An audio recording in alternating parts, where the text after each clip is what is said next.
Welcome back. It's your boy Fresh. And I'm Mary, and we are a Co-ople of nerds. Welcome to the Saga Genesis, April 1990. The real gamers all have the same favorite console, the Sega Genesis.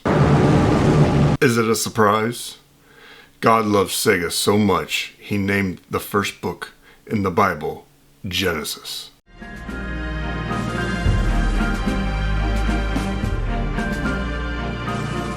Genesis. 16-bit sports action. After all, the Genesis does what Nintendo don't. Gotta go. Hey, guy, you're the first serious gamer I've seen all morning. Check this out. Brand new 16-bit Super Nintendo with Super Mario World. Wow! What's this one? Oh, this is a Sonic the Hedgehog from Sega Genesis. In 2024, the Genesis turns 35 years old. Close your eyes and imagine yourself 35 years ago. Personally, I was swimming around in my dad's ball sack while Mary was wrapping up her sophomore year of college. Life was so much simpler back then. Don't you wish you could go back in time and relive those years? Not here. But this time, your parents are loaded, like crazy super rich. They decided rather than showing you love and affection, they will buy you each Sega game as it's released. That is a win-win for both parties. Weird when they see you've got Stimpy's invention. In this series, we will travel 35 years into the past each month, where we will collect, review, and rank every North American licensed Sega Genesis game ever made, except for Outback Joey. Powder toast, man. F. Outback Joey. To save himself, he launches a right hand to the kangaroo's snout. And all of Australia, for that matter. The Sega Genesis has blast processing. Super Nintendo doesn't. We will be using the generally accepted list of games and their release dates. Did we get one wrong? Nerd. Shut up, nerd! Welcome to the Saga Genesis. And what if you don't have blast processing? So, on the very 1st of April, 1990, April Fool's Day, WrestleMania's 6 at the Skydrome in Toronto, Ontario, there were 67,678 people. The Ultimate Warrior beat Hulk Hogan for WWF Heavyweight and Intercontinental titles. I remember that. It's a big deal. I remember watching, I don't know, we obviously wouldn't have bought the pay-per-view, but I remember watching that as a kid and just could not believe it. And it's Hulk Hogan. He never lose. Like his entire career, he's got 20-something losses. But seeing that, I was just like, He probably got it back at some point. Yeah, very quickly, Ultimate Warrior couldn't sell. Okay, so, and on the 2nd, Unison album by Celine Dion was released. It featured the song, Where Does My Heart Beat Now? You recognize that song? No, let me hear it again. No. I'm a horrible singer. But everybody knows the song by Celine Dion, Where Does My Heart Beat Now? What's the next line? I can't remember. Where does my heart beat now? It sounds familiar, but it's like you're just giving me one line. Yeah, I used to know. I think I even have CD. the CD, but I don't know. On the 6th, Ernest Goes to Jail movie was released. Yeah. Who didn't like all the Ernest? I love Ernest. Rest in peace, Jim Varney. And on the 25th, the Hubble Space Telescope was placed in orbit by Space Shuttle Discovery. That's pretty crazy that happened 35 years ago. I feel like it happened longer ago. This entire program is based on 35. I know, but I'm just saying. Felt like the Hubble Space. Now, the Celine Dion CD kind of shocked me because I was like, no, that wasn't 35 years ago. That was 20 years ago. I'm a little off. Yeah. So we got 2 games in April. Let's jump in with the first one. Air Diver.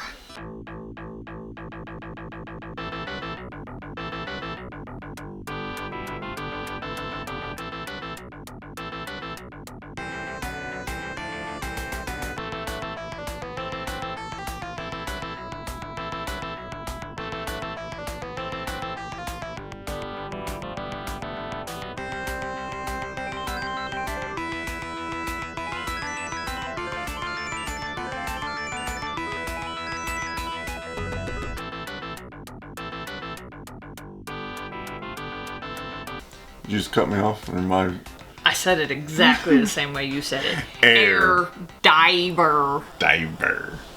Holy diver. So this one was developed by Kapia System. It was published by Seismic Software.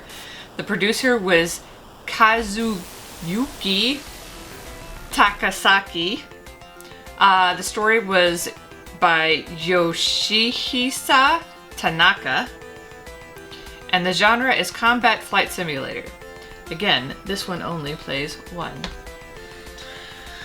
An unknown terrorist organization backed by extraterrestrial beings has created a military force so strong that world powers have been unable to defeat it with their own militaries. It's up to you to pilot the F-119D stealth fighter to stop them. You need to fly through 8 stages and a final boss to win.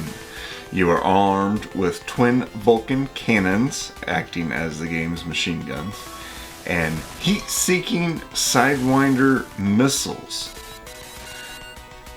The flight sim that does not feel like you're actually controlling the plane. You can press left as hard and as long as you want. You will not turn left. You are instead tilting your viewpoint. The control panel is mostly fluff that reduces your field of view, but it does show remaining fuel, radar, damage to your plane, and remaining missiles. The reduced field of view makes this game feel like a handheld even on a large TV. The C button will increase your speed and allow you to perform vertical loops and barrel rolls unless your plane is too damaged.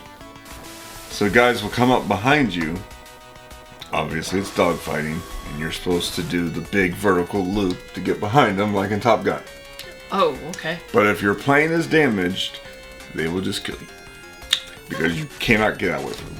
You can't fly a plane in a flight simulator. You just lean. Sounds to me like you did not like this one. But this game has an amazing soundtrack. It is a banger. It sounds fantastic. The music is great. What, you want a CD of it? It would be cool to listen to that. I probably won't buy a CD, but maybe I'll find it on YouTube. Is it Celine Dion? It is not Celine Dion. Where does my heart beat now? Alright, and the next game, Super Hydlide.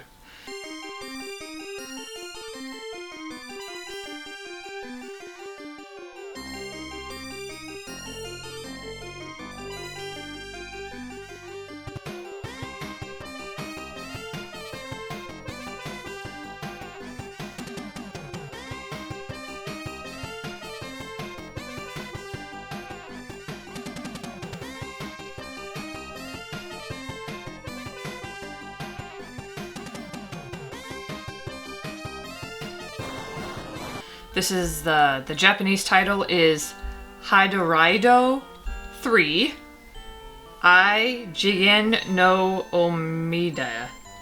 I don't know. This is the third game of the Hydlide series, previously released on the NES and home computers. Developed by T&E Soft, published by Seismic Software.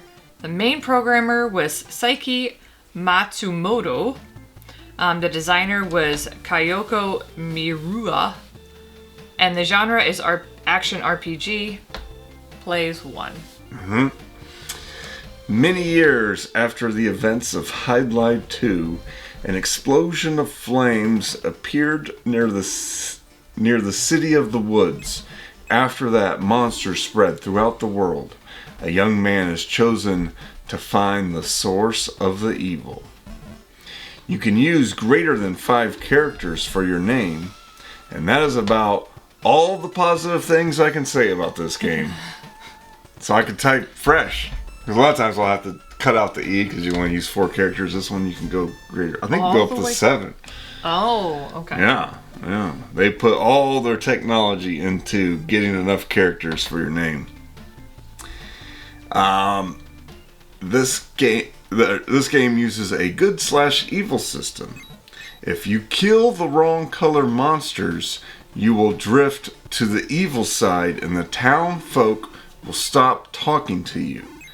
The black and white manual shows you which colors to kill. That was not me misspeaking. The manual is black and white, so kill these ones and not these ones. They look exactly the same. Are they different shades? They're different colors in the game, but the manual is black and white. Right, but are they different like shades in the manual? So maybe this one's a slightly lighter. No, it's all white. The black outline. This game looks like an NES game that is glitching. You know, like when it's like you can still play it, but like the colors are starting to get all smeared together and go crazy. The splatters of brown could be a random piece of fence that blocks your path, or a brick path that you can walk on. You will figure out which one it is when you walk into it. Is it a turd? Could also be a turd. This game also uses a weight-based inventory system. Buy too many items now, and you cannot walk. Pick up an item from a defeated enemy. Oops, it's too heavy, you cannot move. Can you drop it? You can drop it. Okay. But the whole point is to collect items, take them to the shop and sell them and get more money. You must eat 4 times a day. 1 a.m. p.m., 7 a.m. p.m. But, are you a hobbit? But do not carry all of the food at once, or again, you will not be able to move. And when I say not able to move, technically you can move, but it is at just an abomination slow snail pace, and there are enemies that have long range weapons will just kill you.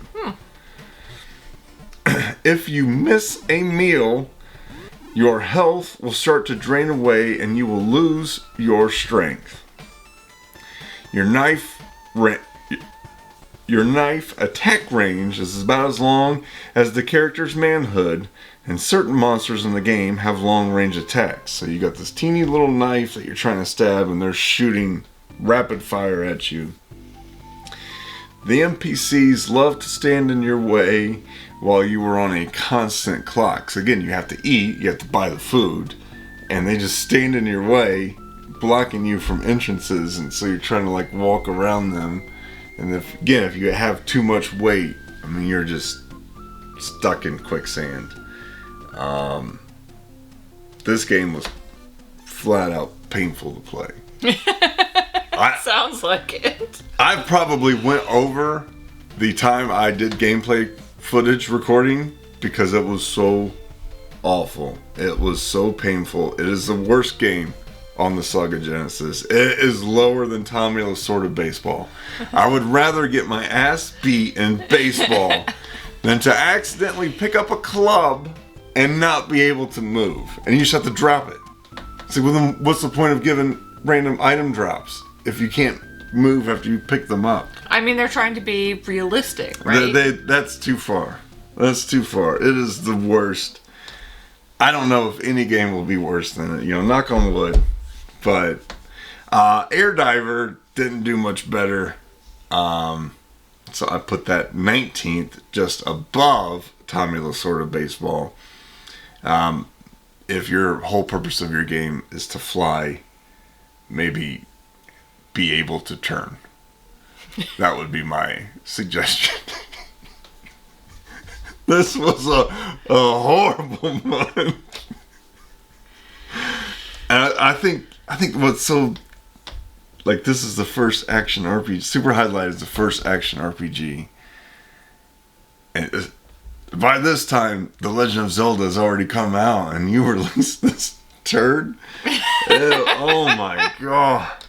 Oh, that was so frustrating. Let us know down in the comments section. Am I off? Am I missing? Maybe he's missing something. The greatness of Super Highlight. I don't think so. You're going to have to be very convincing in the comment section. But we'll see you next time. Bye-bye. Hey, Pumpkin. Mm-hmm. I heard you were being rude. I was only being rude by his standards, I suppose. He asked me to carry his things upstairs when my hands were already full. And when I said I could not, he said that I was rude.